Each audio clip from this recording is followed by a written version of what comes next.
அன்பான மாணவர்களுக்கு எனது காலை வணக்கம்.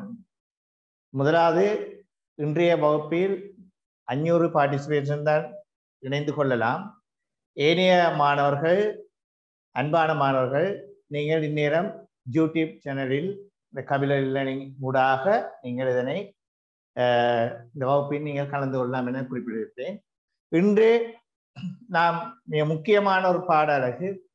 கடந்த இது வகுப்பில் உங்களுக்கு தெரியும், இடவிலக்கப்படம் தொடர்பான விடயங்கள் மிக முக்கியமான, எல்லா மாணவர்களுக்கும் இடர் தரக்கூடிய அளவு திட்டம் தொடர்பான விடயங்களை நான் இயன்றளவு உங்களுக்கு விளக்கமாக தந்திருந்தேன். இனிவரும் வகுப்புகளில் இனி தேசிய பரீட்சையில் இடம்பெற்ற வினாக்கள், அதுக்கு எவ்வாறு விடைகள் எழுதுவது தொடர்பாக நாம் அடுத்தடுத்த வகுப்பில் பார்ப்போம்.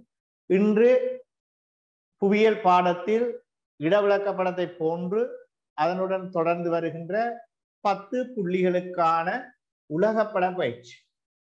இந்த உலகப்பட பயிற்சியானது பல மாணவர்களுக்கு மிகவும் இடர்பாடான ஒரு விடயம், குறிப்பாக சலிப்பு தரும் விடயமாக கூட காணப்படுகின்றது.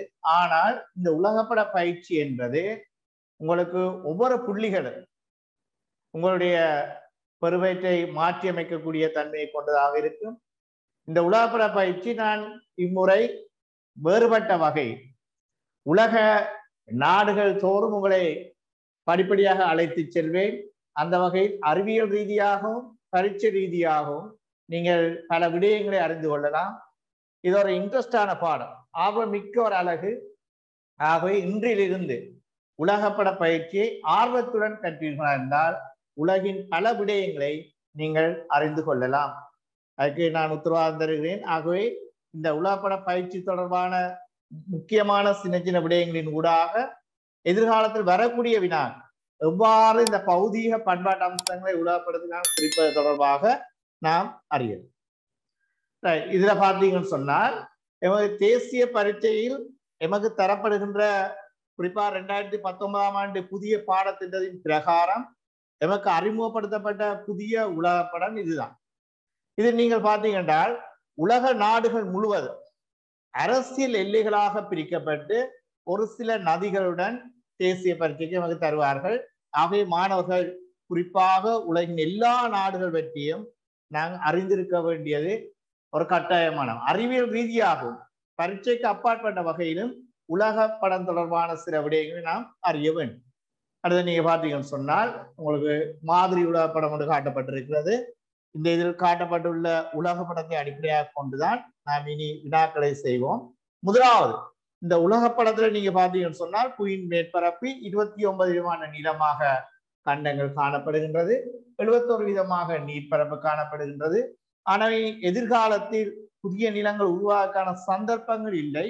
காரணம், இந்த 29 விதமான நிலத்தை சூழ்ந்து 71 விதமான நீர்ப்பகுதி காணப்படுவதனால் இந்த நிலப்பகுதியை உள்ளடக்கிய பௌதிய பண்பாடு அம்சங்கள், நாடுகள், நகரங்கள் தொடர்பான அனைத்து விடயங்களையும் நாம் படிப்படியாக அறிந்து கொள்வோம்.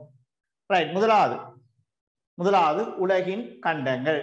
நீங்க பாருங்கள், உலகின் கண்டங்கள் எத்தனை கண்டங்கள் இருக்கு நீங்க பாருங்கள். முதலாவது நார்த் அமெரிக்கா, வட அமெரிக்க கண்டம், அண்டார்டிகா கண்டம், ஆஸ்திரேலியா தீவாக இருந்தால் நாங்கள் அதை தீவு கண்டம் என குறிப்பிடுகின்றோம், ஐரோப்பா கண்டம், அடுத்தது ஆசியா கண்டம், ஆப்பிரிக்கா கண்டம், அடுத்தது சவுத் அமெரிக்கா, தென் அமெரிக்க கண்டங்கள் உலகின் பிரதான கண்டம்.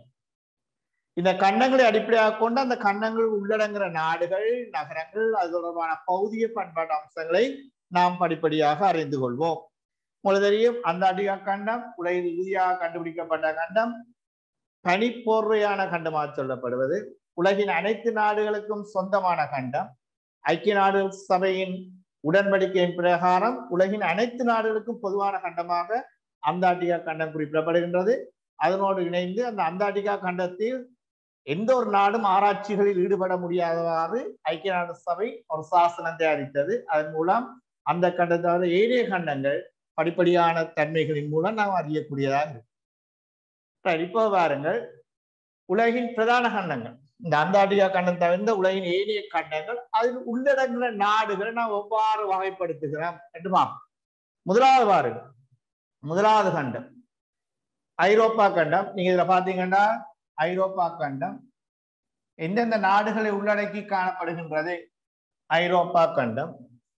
இந்த உலகத்துல நீங்க பாத்தீங்கன்னா ஐரோப்பா கண்டத்தில் இருக்க நாடுகளின் எண்ணிக்கை 44 ஆகும். ஒவ்வொரு கண்டங்களிலும் உள்ளடங்குகின்ற நாடுகளை நாம் முதல் பார்ப்போம். படிப்படியாக அனைவரையும் நான் அழைத்து செல்வதுதான் என்னுடைய நோக்கம். ஆகவே ஒவ்வொரு கண்டங்களிலும் உள்ளடங்குகிற நாடுகள், அதன் பின்னர் நான் படிப்படியாக ஒவ்வொரு கண்டங்களா அதில் உள்ளடங்குகிற வினாக்களை நாம் பார்ப்போம். முதலாவது ஐரோப்பா கண்டம். இந்த ஐரோப்பா கண்டத்தில் எல்லையை பார்த்தீங்கன்னா ஐஸ்லாந்து வரையில் இந்த எல்லை காணப்படுது. வழியா பார்த்துக் கொள்ளுங்க, வேறுபட்ட நிறத்தால் காணப்பட்டிருக்கிறது. இந்த ஐரோப்பா கண்டத்தின் மேற்கு எல்லை ஐஸ்லாந்து வரையில் காணப்படுகிறது. ஆக இந்தியாவில் இருக்கிற கிரீன்லாந்து அமெரிக்காவுக்குரிய கண்டமா, அமெரிக்காவுக்குரிய தீவாக காணப்படும். உலகின் மிகப்பெரிய தீவாக காணப்படுவதுடன் பனி போர்த்த ஒரு தீவாக காணப்படுகிறது. பனிக்கடி கவிப்பாக காணப்படுகின்றது. உலகில் மக்கள் மிக அரிதாக வாழுகின்ற தீவுகளில் ஒன்றாக வட அமெரிக்க கண்டத்துக்குரியதாக காணப்படுது. ஆகவே ஐரோப்பா கண்டத்தின் கடைசி எல்லையாக இந்த ஐஸ்லாந்து குறிப்பிடப்படுகின்றது. உங்களுக்கு தெரியும், ஐஸ்லாந்து காணப்படுகின்ற ஒரு உயிர் பெருமலை ஹெக்லா எரிமலை. ஆகவே நாங்கள் படிப்படியாக ஒன்றா பார்ப்போம். முதலாவது ஐரோப்பா கண்டம். இந்த ஐரோப்பா கண்டத்துக்குள்ளே இருக்கிற மிகப்பெரிய தீவு பிரித்தானியா. மாணவர்கள் தயவு செய்து கொப்பிகளை வைத்திருந்து நான் குறிப்பிடக்கூடிய விடயங்களை இயன்ற வரை நான் நிறைய விடயங்களை குறிப்பிடுவேன். தேவையான விடயங்களை நீங்கள் உங்கள் கொப்பிகளில் பயிற்சி கொப்பிகளில் எழுதி எடுத்துக் கொள்ளவும். பின்னர் தனித்தனியாக நாம் பார்ப்போம். இப்போ இன்று பொதுவான ஒரு அறிமுகம், மாணவர்களுக்கு உலக நாடுகள், உலக கண்டங்கள், அது தொடர்பான விடயங்கள் இன்று அறிமுக வகுப்பாக இருக்கும். அடுத்தடுத்த வகுப்புகளில் தேசிய பரீட்சையில் இடம்பெறும் வினாக்கள் தொடர்பாக நாங்கள் அறிவோம். அதனால்தான் நான் படிப்படியாக கொண்டு போகிறேன். ஆக ஐரோப்பா கண்டம், அது உள்ளடங்குற மொத்த நாடுகளின் எண்ணிக்கை ஏறத்தாழ 44 நாடுகளாக. இந்த ஐரோப்பா கண்டத்தில் மிகப்பெரிய தீவு பிரித்தானியா ஆகும். அப்புறம் நாம் அடுத்த விடயத்தை பார்ப்போம். இரண்டாவது கண்டத்தை பாருங்கள், தென் அமெரிக்கா. இரண்டாவது கண்டம் தென் அமெரிக்கா. இந்த தென் அமெரிக்காவில் உள்ளடங்குற நாடுகள் ஏறத்தாழ 12 நாடுகள் ஆகும். தென் அமெரிக்காவில் உள்ளடங்குற நாடுகள் ஏறத்தாழ 12 நாடுகள் ஆகும். இந்த தென் அமெரிக்காவில் மிகப்பெரிய நாடாக பிரேசில் காணப்படுகின்றது. பிரேசில் முதலாவது மிகப்பெரிய நாடாகும். அர்ஜென்டினா இரண்டாவது மிகப்பெரிய நாடாக இது காணப்படுகிறது. பின்னர் நாங்கள் படிப்படியாக பார்ப்போம். மூன்றாவது பாருங்க, வட அமெரிக்க கண்டம். மூன்றாவது இந்த வட அமெரிக்கான்னு சொல்லும் பொழுது நீங்க பாருங்க, இது வட அமெரிக்கா, இது மத்திய அமெரிக்கா, இது தென் அமெரிக்கா. 3 அமெரிக்காக்கள் இருக்கு. வட அமெரிக்கா, இந்த முதுகெலும்பு போன்ற பகுதியாக இருப்பது மத்திய அமெரிக்கா, இந்த மூன்றாவதாக சொல்லப்படும் தென் அமெரிக்கா. இப்போ வட தென் அமெரிக்கா கண்டங்கள் நான் பார்க்கணும். இதில் வட அமெரிக்கா என்பது ஏறத்தாழ இதுல நீங்க பாத்தீங்கன்னா 23 நாடுகள் இது இருக்கு. வட அமெரிக்க கண்டத்துக்குரிய நாடுகள் குறிப்பாக இந்தியால முதல்ல அமெரிக்கா, இரண்டாவது கனடா, மூன்றாவது மெக்சிகோ உட்பட இந்த மத்திய அமெரிக்கா, குறிப்பாக இந்த மேற்கிந்திய தீவுகள், இதை சொல்ற ஆண்டிலியன் தீவுகள் சொல்லப்படும் அல்லது கரிபியன் தீவுகள் சொல்லப்படும். நாம் இதனை மேற்கிந்திய தீவுகள் குறிப்பிடப்பட காரணம் 1492ஆம் ஆண்டு கொலம்பஸ் இந்த நாடுகான் பயணத்தின் மூலம் இந்த இந்தியாவை கண்டுபிடிப்பதற்கான பயணத்தில் இந்த மேற்கிந்திய தீவுகளை குறிப்பாக கிஸ்போனியலாவில் கரையிறங்கியதன் ஊடாக 1492ஆம் ஆண்டு அவர் இந்தியாவை கண்டதாக குறிப்பிடுகின்றார். அன்ற இடம்தான் இன்று நாம் மேற்கிந்திய தீவுகள் என குறிப்பிடுவோம். ஆக இந்த நாடுகள் இவை கரிபியன் நாடுகள் என குறிப்பிடப்படும். காரணம், இத கரிபியன் கடல்ல காணப்படுகின்ற ஏறத்தாழ இதில் 9 பெரிய தீவுகள் காணப்படுகின்றன. அதில் கியூபா மிகப்பெரிய தீவு, சர்க்கரை கிணம் என அழைக்கப்படும். ஆக இந்த 9 தீவுகள் உட்பட ஏனைய சிறிய சிறிய தீவுகள் உள்ளடங்கி வட அமெரிக்கா கண்டத்தில் ஏறத்தாழ 23 நாடுகள் உள்ளடங்குகின்றன. ஆகவே முதலாவது பார்த்தோம் ஐரோப்பா கண்டம் 44 நாடுகள், இரண்டாவது தென் அமெரிக்காவில் 12 நாடுகள், மூன்றாவது வட அமெரிக்க கண்டத்தில் 23 நாடுகள் காணப்படுது. நான்காவது நாங்க பார்க்க போகிறோம் ஆப்பிரிக்க கண்டம். உலகின் இருண்ட கண்டம் என்று சொல்லப்படுகின்றது. நீங்கள் பார்த்தீங்கன்னா உலகில் காணப்படுகின்ற மிக பெருமதி வாய்ந்த வளங்களை கொண்ட நாடாக இன்று ஆப்பிரிக்கா கண்டம் காணப்படுகின்றது. இருந்த போதும் அதை நாம் இருண்ட கண்டம் என குறிப்பிடப்படுவதற்கு காரணம் அந்த நாட்டில் தற்போது காணப்படுகின்ற வறுமை, பசி, பஞ்சம், பட்டினி, உள்நாட்டு யுத்தங்கள், இனக்குழுக்களுக்கு இடையிலான யுத்தங்களின் காரணமாக அவங்களுடைய அடிப்படை தேவைகளை பூர்த்தி செய்ய முடியாமல் இந்த ஆப்பிரிக்கா கண்டத்தில் காணப்படுகின்ற ஏறத்தாழ 54 நாடுகளில் இந்த தென்னாப்பிரிக்கா மட்டும்தான் அபிவிருத்தி அடைந்த நாடாகும்.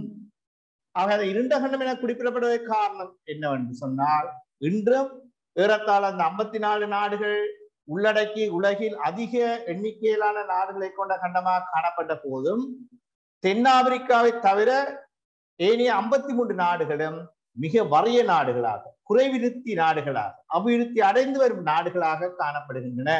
அதன் காரணமாக எல்லா நாடுகளும், குறிப்பாக இந்த பாலைவன காலநிலை அனுபவித்து காணப்படுகின்ற இந்த நாடுகள் தங்களுடைய அடிப்படை தேவைகளை பூர்த்தி செய்ய முடியாமல் ஏனைய நாடுகளின் உதவிகள், நன்கொடைகள், கடன்களில் தொடர்ந்து வாழுகின்ற நாடுகளாக காணப்படுவதன் காரணமாக இந்த கண்டம், ஆப்பிரிக்கா கண்டம் இன்றும் இருண்ட கண்டம் என அழைக்கப்படுகின்றன. அதே வேளையில் நீங்க பாத்தீங்கன்னு சொன்னால், உலகில் அதிக அளவு தங்கம் விளைகின்ற, உலகில் அதிக அளவு வைரம் விளைகின்ற இடமாக தென்னாப்பிரிக்கா காணப்படுகின்றது. இந்த 2021ஆம் ஆண்டு நீங்க பார்த்தீங்கன்னு சொன்னால், இந்த ஜூன் மாதம் உலகின் 3வது மிகப்பெரிய வைரக்கல் இந்த பொஸ்வானாவில் கண்டுபிடிக்கப்பட்டது. உலகில் இன்று ஏறத்தாழ 3 வைரக்கற்கள் உலகில் பெறுமதி அளவிட முடியாத வைரக்கற்களாக காணப்படுகின்றன. அண்மையில் கண்டுபிடிக்கப்பட்ட வைரக்கல் கூட பொஸ்வானா என்ற நாடு, உங்களுக்கு தெரியும், பொஸ்வானா இந்த நாட்டில் கலகாரி பாலைநிலத்தில் அமைந்துள்ள நாடுதான் இந்த பொஸ்வானா. உலகில் எய்ட்ஸ் நோயாளிகள் மிக அதிக அளவில் வாழுகின்ற மிக வறிய நாடு. அந்த நாட்டில் தான் இந்த ஆண்டு 2021ஆம் ஆண்டு 3வது மிகப்பெரிய பெறுமதி அளவிட முடியாத வைரக்கல் கண்டுபிடிக்கப்பட்டிருக்கு. ஆகவே இந்த ஆப்பிரிக்கா கண்டத்தில் எண்ணிறைந்த கனிய வளங்கள் காணப்படுகின்ற போதும் அவற்றை வெளிக்கொணர்ந்து அந்த நாட்டை அபிவிருத்தி செய்வதற்கான அடிப்படை தேவைகள் இந்த நாட்டில் காணப்படாத காரணத்தினால் உலகில் அதிகளவிலான நாடுகளை கொண்ட, உலகில் சனத்தொகை கூடிய 2வது கண்டமாகவும், சிறப்பான நாடுகள், குறிப்பாக அண்மை காலங்களில் இந்த தொடர்பாடல் துறை வளர்ச்சியில் மிக விரைவாக வளர்ச்சி பெற்று வருகின்ற நாடுகளை கொண்ட கண்டமாகவும் ஆப்பிரிக்கா கண்டம் காணப்படுகின்றது. ஆகவே ஆப்பிரிக்கா கண்டத்தில் காணப்படுகின்ற மொத்த நாடுகள் 54. அதில் தென்னாப்பிரிக்கா மட்டும்தான் பிள்ளைகள் அபிவிருத்தி அடைந்த நாடாக கருதப்படுகிறது. ஏனைய 53 நாடுகளும் அபிவிருத்தி அடைந்து வரும் நாடுகளாகும். அவை எமது தேசிய பரீட்சைக்கு வருகின்ற சின்ன சின்ன வினாக்கள், அதாவது ஆப்பிரிக்காவில் அபிவிருத்தி அடைந்த நாடு என்று தந்தால் நாங்கள் இதுல அம்புக்குள் போட்டு இல்ல தென்னாப்பிரிக்கா எழுதி எத்தனையா வினா என்பதை நீங்கள் பிராக்கெட்டுக்குள்ள போட வேண்டும். இல்லாட்ட அதுக்கு புள்ளிகள் வழங்கப்பட மாட்டார். ஆகவே இந்த உலகப்படம் தொடர்பான பயிற்சி அல்ல உலகப்படம் தொடர்பான தேர்வு புவியியல் கற்கின்ற ஒவ்வொரு மாணவர்களுக்கும் மிக மிக அவசியமானதாகும். அப்ப நீண்டகால இந்த கருத்து பரிமாற்றத்தின் அடிப்படையில் தான் 2019ஆம் ஆண்டு புதிய பாடத்திட்டத்தின் பிரகாரம் இந்த தேசிய பரீட்சையில் கட்டாய வினாவாக, இத சாதாரண வினாக, இந்த செய்முறை புவியியலில் ஒரு சாதாரண வினாவாக இந்த உலகப்பட வினா வந்தால் ஏறத்தாழ 99% மாணவர்கள் இந்த உலகப்படத்தை கை வைக்க மாட்டார், மாற்று உபாயங்களை தான் யோசிப்பார். அதன் காரணமாகத்தான் இடவிளக்கப்படத்தையும் உலகப்படத்தையும் கட்டாய வினாவாக கொண்டு வந்து இடவிளக்கப்படத்துக்கு 20 புள்ளிகளாகவும் உலகப்படத்துக்கு 10 புள்ளிகள். இந்த 10 புள்ளிகள் என்பது மிக மெதுவாக எடுக்க வேண்டிய ஒவ்வொரு புள்ளிகள். இந்த ஒவ்வொரு புள்ளிகளும் உங்களோட Z-ஸ்கோர்ல மாற்றங்களை ஏற்படுத்தும், உங்களோட வாழ்க்கையில் மாற்றங்களை ஏற்படுத்தும். ஆகவே இந்த உலகப்படத்தில் கட்டாயம் சின்ன சின்ன விடயங்களை நீங்க அறிந்து கொள்வது மிக சிறப்பானது. ஆக அதனை அடிப்படையாக கொண்டு உலகப்படத்துல மாணவர்களுக்கு மேலும் ஆர்வத்தை ஏற்படுத்துவதை மட்டும் நோக்காக கொண்டு நான் படிப்படியாகத்தான் இந்த உலகப்பட பயிற்சியை முன்னெடுத்து செல்வேன். ஆகவே நீங்கள் இந்த முறை பரீட்சை போகின்ற மாணவர்கள் நிச்சயமாக இந்த உலகப்படத்தை நீங்கள் அதிக புள்ளிகளை பெற்றுக்கொள்ளலாம் என்று நம்பிக்கையுடன் இந்த வகுப்புகளை தொடருங்கள். இன்னும் அடுத்தது போவோம். முதலாவது ஐரோப்பா கண்டம் பார்த்தோம், 2வது தென் அமெரிக்கா கண்டம் பார்த்தோம், 3வது வட அமெரிக்க கண்டம் பார்த்தோம், 4வது ஆப்பிரிக்க கண்டம் பார்த்தோம், 5வது ஆஸ்திரேலிய கண்டம். உங்களுக்கு தெரியும், இந்த வழியா பாருங்க, ஆஸ்திரேலியா என்பது இந்த தீவு கண்டமா இருக்கும் பொழுது ஆஸ்திரேலியா, இதுல காணப்படுற தஸ்மேனியா, இங்கு காணப்படுற நியூசிலாந்து, வடதீவு தென்தீவு நியூசிலாந்து. இதுல பாருங்கள், இது வந்து பப்புவா, இது வந்து நியூகினி. ஆகவே பப்புவா என்ற தீவின் ஒரு பகுதி ஆசிய வலயத்துக்குரியதாகவும் அடுத்த நியூகினி பிரதேசம் ஆஸ்திரேலியாவுக்குரியதாகவும் காணப்படுது. வடிவா பார்த்துக் கொள்ளுங்க. பப்புவா நியூகினி, இந்த பப்புவா என்ற பகுதி ஆசியாவுக்குரியதாகவும் நியூகினி என்பது ஆஸ்திரேலியாவுக்குரியதாக காணப்படும். ஆக இந்த ஆஸ்திரேலியா கண்டம் நாங்க தீவு கண்டம் என குறிப்பிடுகின்றோம். இன்னொன்று நீங்க பாத்தீங்கன்னா இதுல உள்ளடங்குற இந்த நாடுகளை உள்ளடக்கிய இந்த வலயம், இந்த வலயத்தை நாங்கள் ஓசானிய வலயம் என்று சொல்றோம். ஓஷானிய வலயம். ஓஷானிய வலயம் என்பது சிறப்பாக அழைக்கப்படுற ரீஜின், அது பிராந்தியம். கண்டம் என்னும் சொல்லும் பொழுது அது நாம் தீவு கண்டம் என்று சொல்றோம் ஆஸ்திரேலியா. ஆனா ஓஷானிய வலயம் என்று குறிப்பிடும் பொழுது நீங்க சனத்தொகையில பாத்தீங்கன்னா ஓஷானிய வலயம் என்று சொல்லுவோம். இதுல ஏறத்தாழ நீங்க பாத்தீங்கன்னு சொன்னால் 12 நாடுகள் இதில் காணப்படுகின்றன. குறிப்பா 12 இருந்து 14 நாடுகள் நாம் குறிப்பிடலாம். சிறிய தீவுகள் இதுல காணப்படுற ஃபிஜி தீவு, சொலமன் தீவு, அடுத்த கிரிபத்தி தீவு, டோங்கா தீவு போன்ற தீவுகளை உள்ளடக்கியதாக. குறிப்பா மைக்ரோனேஷியா தீவுகள், குறிப்பா இந்த பசிபிக் பகுதியில் காணப்படுற சின்ன சின்ன தீவுகளை உள்ளடக்கி துவாலு, கிரிபத்தி, டோங்கா, இந்த நான் சொல்லுகின்ற இந்த தீவெல்லாம் ஐக்கிய நாடுகள் சபையில் அங்கத்துவம் பெற்ற தீவுகளாக காணப்படுகின்றன. நீங்க ஐக்கிய நாடு சபையில பாத்தீங்கன்னு சொன்னால் ஐக்கிய நாடு சபையின் முன் வாயிலில் உலகின் எல்லா நாடுகள கொடிகளும் ஒரே அளவில் பறக்கு. நீங்க பாத்தீங்கன்னா தெரியும். அமெரிக்காவோட கொடியும் ஒரே அளவுல தான். இந்த மைக்ரோனேஷியா தீவுன்னு சொல்ற ஃபிஜி தீவு அல்ல கிரிபத்தி தீவு நாங்க சொல்ற சிறிய தீவுகள் இந்த கொடிகளும் ஒரே அளவுல பறக்கு. இது என்னதை உணர்த்துகின்றன்னு சொன்னால் ஐக்கிய நாடுகள் சபை என்பது இந்த 13ஆம் ஆண்டு பாடத்திலிருந்து இறுதியாக உள்ளடக்கப்படுகின்ற சர்வதேச அமைப்புகள், பிராந்திய அமைப்புகள், இன்டர்நேஷனல் ஆர்கனைசேஷன், அடுத்தது ரீஜனல் கோஆபரேஷன், பிராந்திய அமைப்புகள். இந்த ரெண்டும் எங்களுக்குரிய பாடம். இதுல உலகின் மிகப்பெரிய சர்வதேச அமைப்பாக கருதப்படுகின்ற ஐக்கிய நாடு சபை எல்லா நாடுகளுக்கும் சம அந்தஸ்து என்பதை உணர்த்துவதற்காக ஐக்கிய நாடு சபையின் வாசலில் உள்ள 193 நாடுகள் அங்கத்துவம் வைக்கின்றன. அந்த நாடுகளின் கொடிகள் எல்லாம் ஒரே அளவான அளவில் நீங்க பறந்து கொண்டிருப்பதை நீங்க பார்ப்பீங்க. ஆகவே அமெரிக்கா வல்லரசில் முதலாவதாக இருந்தாலும் சரி, சீனாவா இருந்தாலும் சரி, ஐக்கிய நாடு சபையில் எல்லா நாடுகள கொடிகளும் ஒரே அளவா பறக்கிறது என்பது உலக நாடுகள் முழுவதும் ஒரு நிலை என்பதை உணர்த்துவதற்காக அமையும். அவை நாங்கள் ஒன்றாக பார்க்கின்றோம். ஆகவே இந்த ஓஷியானிய வலயம் என்றது ஆஸ்திரேலியா, நியூசிலாந்து உட்பட இந்த பசிபிக் பகுதியில் காணப்படுகின்ற கிரிபத்தி, துவாலு, மற்றது டோங்கா தீவு, அடுத்த மைக்ரோனேஷியா தீவுகள், பிஜி தீவுகள், வனாட்டு தீவு, இப்படி பல்வேறுபட்ட தீவுகளை கொண்ட ஒரு வலயம் என்பதை நீங்க அறிந்து கொள்ள வேண்டும். இலங்கை மாதிரி எத்தனை மடங்குன்னு பாருங்க. இலங்கை மாதிரி ஆஸ்திரேலியா இருந்தால் 125 மடங்கு மேற்பட்டது. ஆனா சனத்தொகையில் பாத்தீங்கன்னா இலங்கையை விட ஏறத்தாழ 24 மில்லியன் சனத்தொகையை கொண்டு காணப்படுகின்ற ஆஸ்திரேலியா. அவை பெரும்பகுதி ஆஸ்திரேலியாவின் பெரும்பகுதி பாலை நிலங்களாக காணப்படுகின்ற, குறிப்பாக ஆஸ்திரேலியாவின் தென்கிழக்கு பகுதிகளில் தான் மக்கள் கூட்டம், நகரங்கள் வளர்ச்சி பெற்றதாக காணப்படுகின்றன. இந்த ஆஸ்திரேலியாவின் ஏனைய பகுதிகள் பாலைவன பகுதிகளாக காணப்படுகின்றன. குறிப்பாக உலகில் 2வது மிகப்பெரிய பாலைநிலமான கிரேட் ஆஸ்திரேலியன் பாலைநிலம், பெரிய மணல் பாலைநிலம், ஜிப்சம் பாலைநிலம், விக்டோரியா பாலைநிலங்கள் போன்றன இந்த ஆஸ்திரேலியாவின் மேற்கு பகுதி, மத்திய பகுதி, வடக்கு பகுதியை உள்ளடக்கியாக காணப்பட இந்த தென்கிழக்கு பகுதிகளில் மட்டும்தான் மக்கள் வாழுகின்றனர். ஆக இன்றைக்கு இலங்கையின் சனத்தொகையோடு ஒப்பிடும் பொழுது ஆஸ்திரேலியான சனத்தொகை ஏறத்தாழ 24 மில்லியன்களாக கிட்டத்தட்ட காணப்படும் பொழுது காரணம் ஆஸ்திரேலியான பெரும்பகுதி மக்கள் வாழ முடியாத பரந்த மணல் பாலைநிலங்களாக காணப்படுவதாகும். அடுத்து செல்வோம். இறுதியாக 6வது ஆசியா கண்டம். இதான் நான் இங்க இருந்தா நாங்க தொடங்க போறோம். ஆசியா கண்டத்தை வழியா பார்த்து கொள்ளுங்க. வடக்கில் இங்கால ஆர்டிக் சமுத்திரம், இங்கால கிழக்கில் பசிபிக் சமுத்திரம், தெற்கில் இந்து சமுத்திரம், மேற்கில் இந்த பகுதியில் காணப்படுகின்ற ஜூரல் மலை, இங்கால பாத்தீங்கன்னா இதுல காணப்படுற ஜூரல் மலை, இதை தொடர்ந்து குறிப்பா ஆப்பிரிக்காவில் இருந்து சுயஸ் கால்வாய், அடுத்த செங்கடலின் ஊடாக பிரிக்கப்பட்ட ஒரு பெரிய வலயமாக இந்த ஆசிய வலயம் காணப்படுகின்றது. உலக நிலப்பரப்பில் ஏறத்தாழ 30 விதமான நிலப்பரப்பை கொண்டு, உலக சனத்தொகைக்கூடிய முதலீடு நாடுகளையும் கொண்டு, ஏறத்தாழ 47 நாடுகளை கொண்டு உலகின் மிகப்பெரிய கண்டமாக ஆசியா கண்டம் விளங்குகின்றது. ஆக இப்ப உங்களுக்கு விளங்கி இருக்கும் ஏறத்தாழ ஐக்கிய நாடு சபையின் பிரகடனத்தின் பிரகாரம் ஏறத்தாழ 197 நாடுகள் குடியரசு நாடுகளாக பிரகடனப்படுத்தப்பட்டிருக்கின்றன.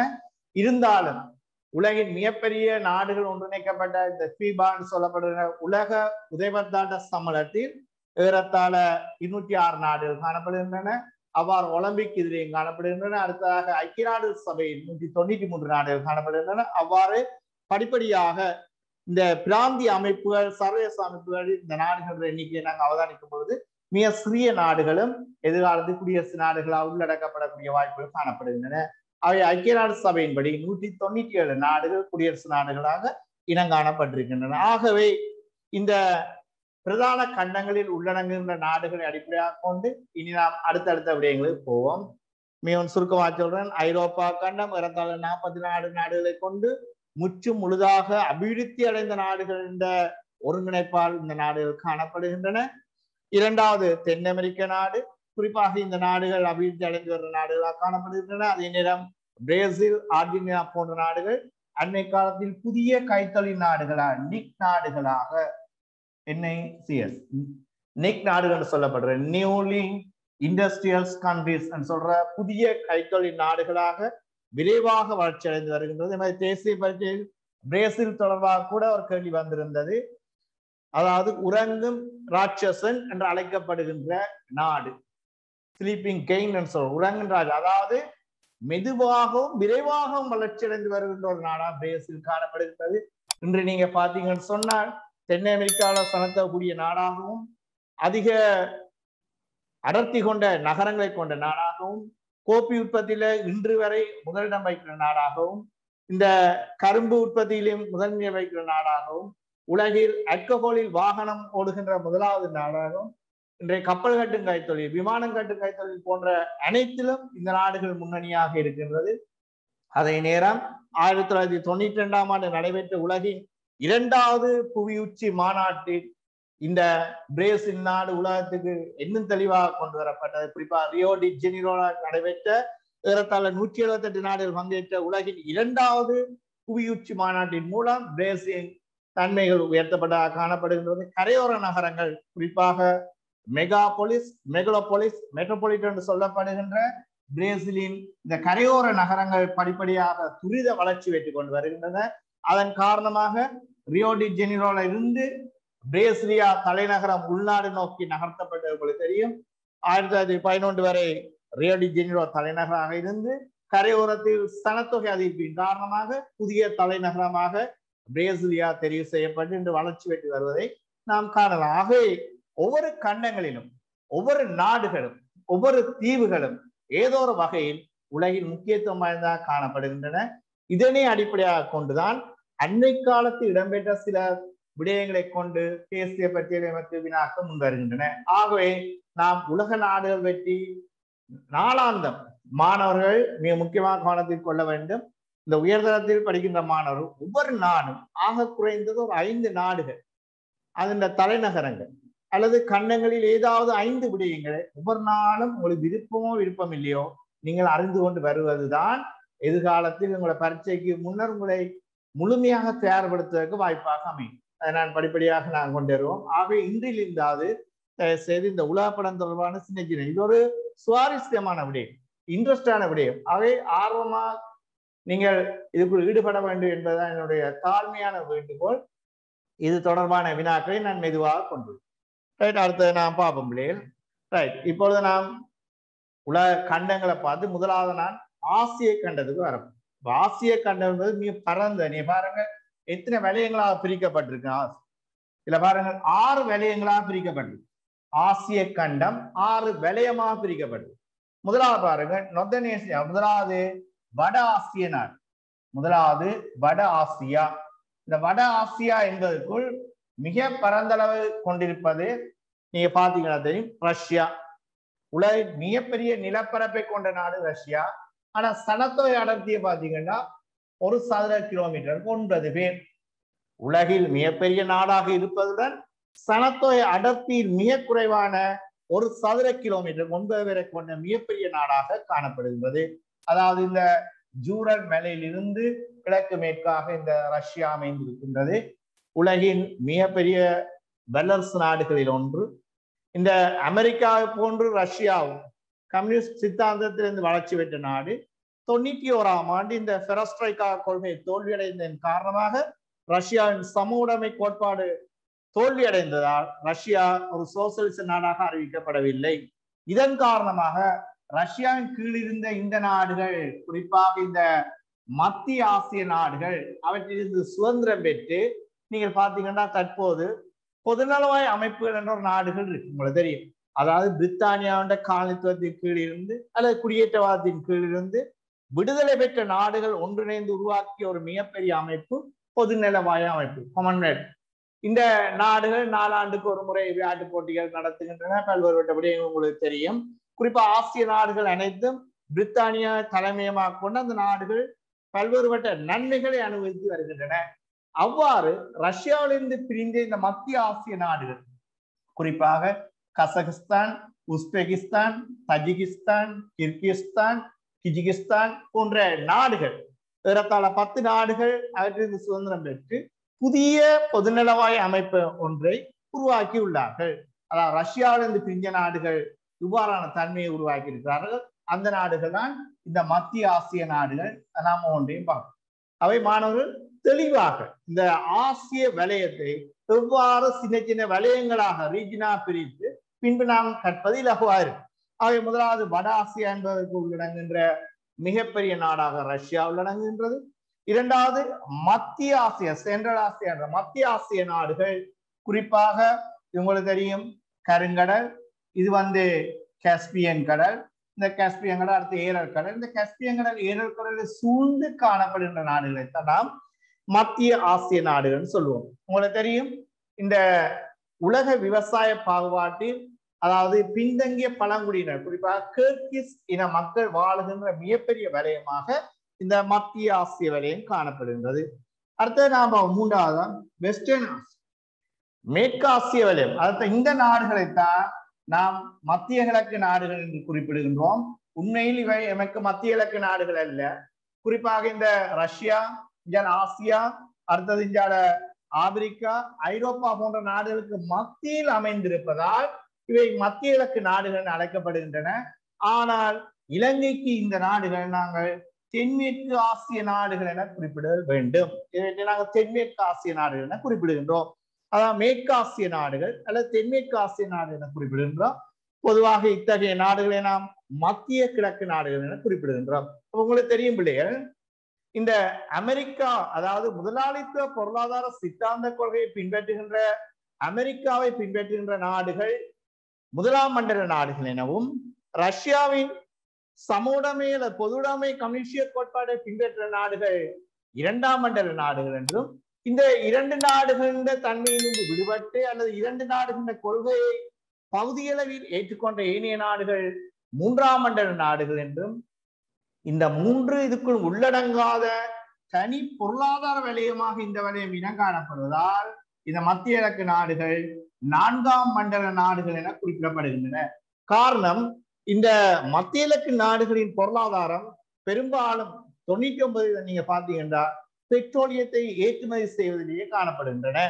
இந்த மத்திய கிழக்கு நாடுகளின் பிரதான கூட்டமைப்பான ஒபேக் அமைப்பை நீங்க பாத்தீங்கன்னா பெரும்பாலும் முஸ்லிம் நாடுகள் உள்ளடக்கியாக காணப்படுகிறது. இந்த வலயத்தில் உள்ளடங்குற நாடுகள் எல்லாம் முஸ்லிம் நாடுகளாக காணப்படுகின்றன. எவ்வாறு புவியியல் ரீதியாக இந்த நாடுகள் முஸ்லிம் நாடுகளாக வந்தன? அது வரலாற்றை நாம் தட்டி பார்த்தோம்னு சொன்னால், இந்த ஐரோப்பிய நாடுகளுக்கு இந்த மத்திய கிழக்கு நாடுகளுக்கு, குறிப்பாக இந்த முஸ்லிம் நாடுகள் இடையில் இடம்பெற்ற 200 ஆண்டு கால சிலுவை யுத்தத்தின் போது புவியியல் ரீதியாக இன்று இந்த நாடுகள் இவ்வாறு பிரிக்கப்பட்டன.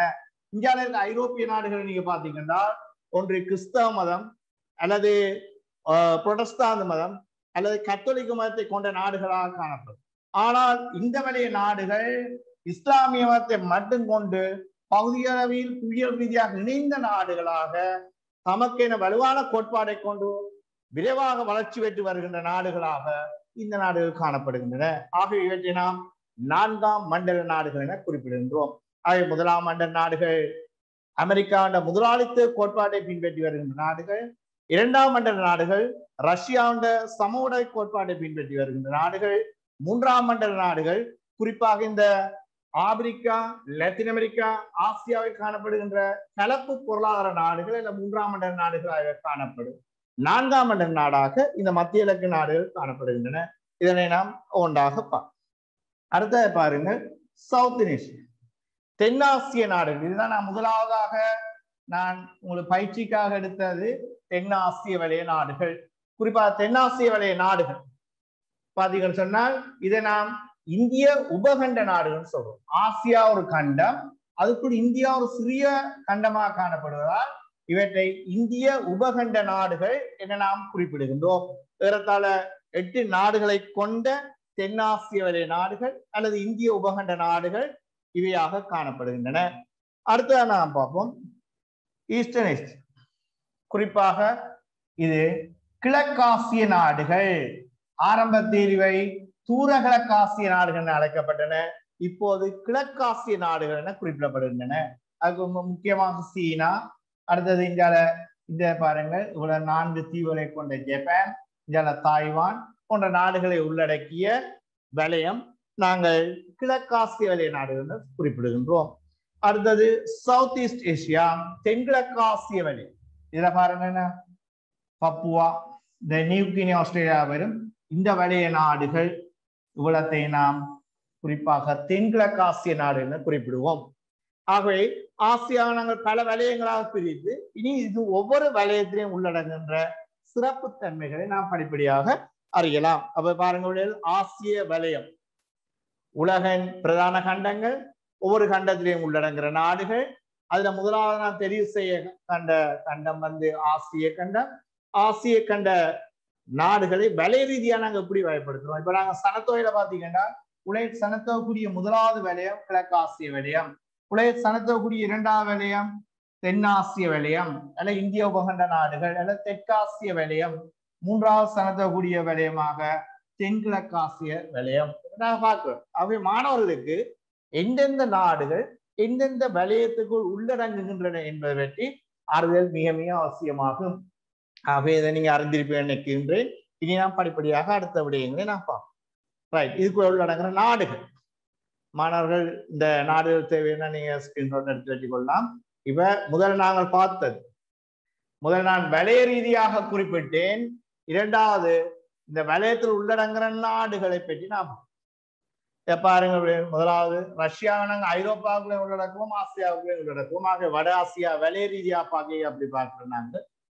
ரைட், வட ஆசியா இது உங்களுக்கு தெரியும். இதுல பைக்கால் ஏரி ஆசியாவில் மிக ஆழமான ஏரியா, ஏறத்தாழ 1.6 கிலோமீட்டரை கொண்ட ஆழமான ஏரியாக இந்த பைக்கால் ஏரி குறிப்பிடப்படுகின்றது. சைபீரியாவின் முத்து என அழைக்கப்படுகின்ற இந்த பைக்கால் ஏரி உலகின் ஒரு முக்கியமான நன்னீர் ஏரியாக காணப்படுகின்றது. நாங்க இனி ஒவ்வொன்றாக பார்க்கலாம். முதல் நாடுகளை பார்த்துக்கோம், ஒவ்வொன்றுக்கும் உள்ளடங்குகிற நாடுகள். முதல் வலயம் பார்த்தோம், இந்த வலயத்தில் உள்ளடங்குகிற நாடு. ரைட், முதலாவது நாம் பார்ப்போம். உங்களுக்கு தெரியும் வட ஆசியால மிக முக்கியமான நாடு ரஷ்யா. நீங்க குறிப்பீர்கள் ரஷ்யா எங்க இருந்து எங்கன்னு பாருங்க.